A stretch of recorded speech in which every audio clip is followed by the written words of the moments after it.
The phone almost slipped from my hand when I heard him yell, his voice slicing through the tiny hotel room speaker like a knife.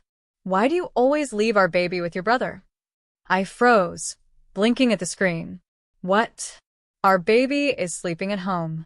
There was a pause, sharp and heavy. Then he shouted, "What?" "Hi everyone, my name is Clara Bennett, and I never thought a simple business trip could unravel my entire life. My husband, Ethan, is always on the road for work, and I've been juggling our newborn, the house, and my own career. I've always trusted him to handle things when he's away, but tonight, something felt wrong. I could hear his frustration, but it didn't make sense. I had left the baby in her crib, wrapped snug in her blanket. My brother, Logan, had been over earlier but had left hours ago. So why was Ethan convinced I'd done something I hadn't? As he continued to yell, a cold dread sank into my chest. Something had happened. Something he hadn't told me yet. And then, in a voice barely louder than a whisper, he said a line that made my blood run ice cold. "Clara, the nanny just sent me a video, and it's not our baby asleep at home." I dropped the phone. My heart was pounding. I didn't know whether to scream, cry, or run. The door to the room creaked behind me, and I wasn't alone. I spun around, my chest tightening, but the room was empty. Just the faint hum of the air conditioner and the soft glow of the bedside lamp. My mind raced. If it wasn't our baby sleeping at home, then who was in her crib? Earlier that morning, everything had seemed normal.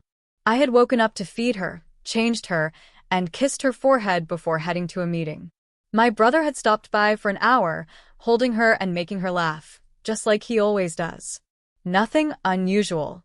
And yet, Ethan's call now shattered every ounce of calm I'd built around me. I grabbed my laptop and checked the nanny's messages. There it was, a video file titled "Home Tonight."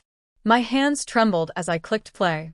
The footage was grainy, but clear enough to see a baby asleep in the crib, and beside her, a man whose face made my stomach twist into knots. It wasn't Logan. Not Ethan. Some stranger, gently rocking my daughter. My phone buzzed again. Ethan's name flashed across the screen, but I didn't answer. Instead, I texted Logan. "Are you at my house? Who's with the baby?" Minutes felt like hours. The text was read almost immediately, but no reply came. My chest tightened, my mind screaming. Someone had been in my home while I was at work, touching my daughter, and I hadn't known. And then a notification popped up, a live camera feed from the nursery. I opened it, heart hammering, and froze. What I saw next made me question everything I thought I knew about my husband, my brother, and myself. The screen loaded slowly, each second stretching like a heartbeat in hell. There she was, my daughter, small and perfect, lying in her crib, but the man beside her, it wasn't a stranger. It was Ethan, my husband. He was smiling, gently brushing her hair back, murmuring something soft I couldn't hear. My hands shook, gripping the edge of the desk. Why wasn't he home? Why had he sent me that furious call? And more importantly, why did the video make it look like I'd abandoned her? I dialed his number, fingers trembling. "Ethan, what is this? Why are you there?" "Clara," he said, his voice tense, controlled, almost dangerous. "You don't understand. I had to see it for myself. I had to make sure she was safe." "Safe? She's at home." My voice caught. "I don't even know why you're accusing me of leaving her." "I got a tip," he said, ignoring me. Someone's been sneaking in while I'm gone. I couldn't risk it anymore."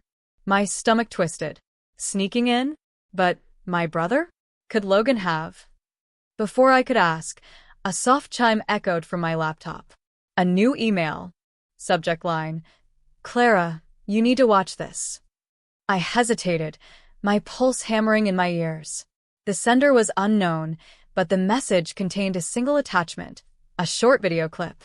I clicked play, and what I saw made my blood run cold, because it wasn't just my daughter or my husband in the footage, it was me. The video began with a shaky camera angle, almost like someone was hiding behind the doorway. My own voice echoed through the room, soft and exhausted, talking to a baby but not our daughter. My eyes widened. I saw myself rocking a crib, humming a lullaby I only knew for my baby.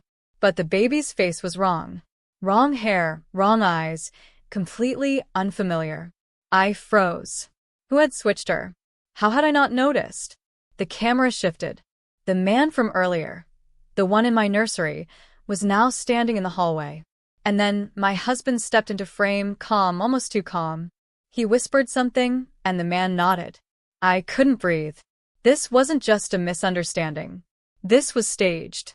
Everything Ethan had yelled at me about the baby with my brother, the neglect it had been a setup.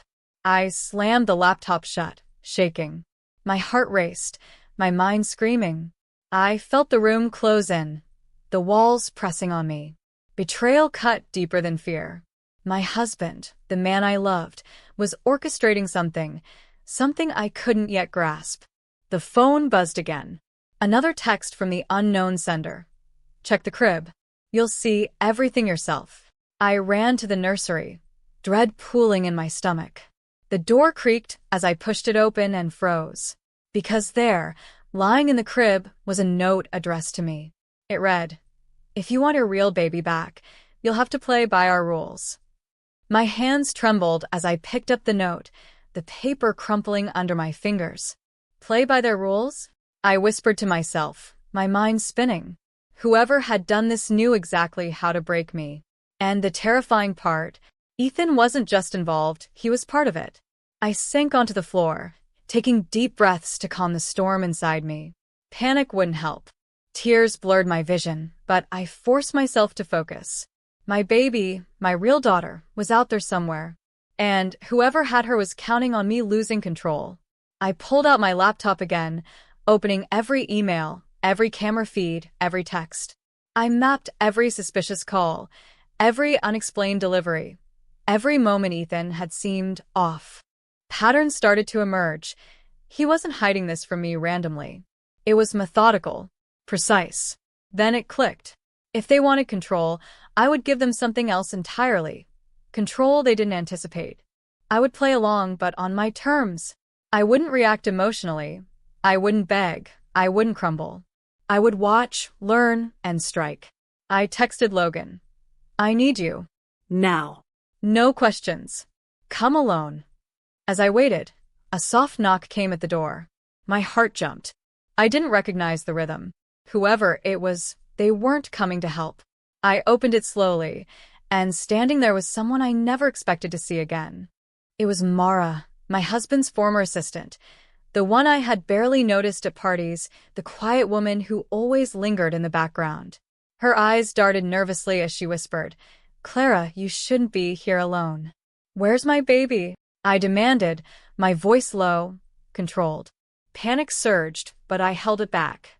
"Tell me everything." Now. She swallowed hard. It's Ethan. He planned this. He wanted to make you look negligent, to scare you, to test you. He didn't expect you to figure it out so fast. I felt a flash of anger, so sharp it burned. "Where is she? Where's my daughter?"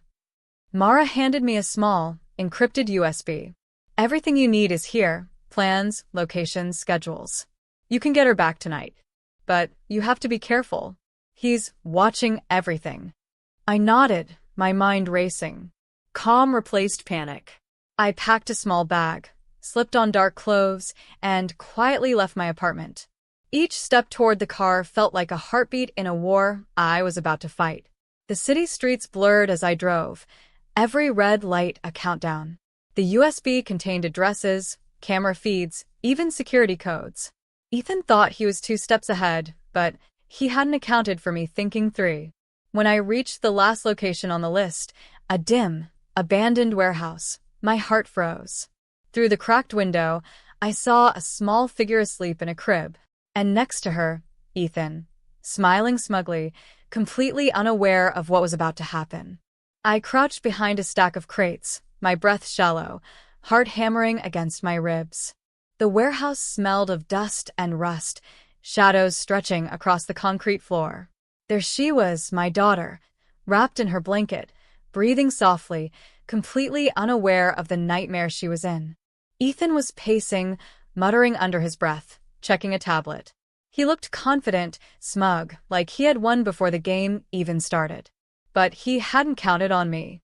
I crept closer, carefully avoiding the broken glass and scattered tools. My hands gripped the USB I'd used to unlock the security feeds, my mind calculating each step. This wasn't about violence. It was about control, strategy, and finally flipping the game in my favor. "Ethan," I called softly, my voice calm, deliberate.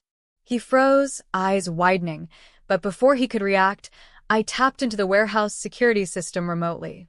Lights flickered. Alarms buzzed silently in his ear through his tablet. Cameras streamed from multiple angles. He realized too late that the tables had turned. I stepped fully into the light, holding my daughter. Ethan's face paled as I held her close, my calm, collected stare cutting through the tension. "You underestimated me," I said softly. "And you forgot one thing.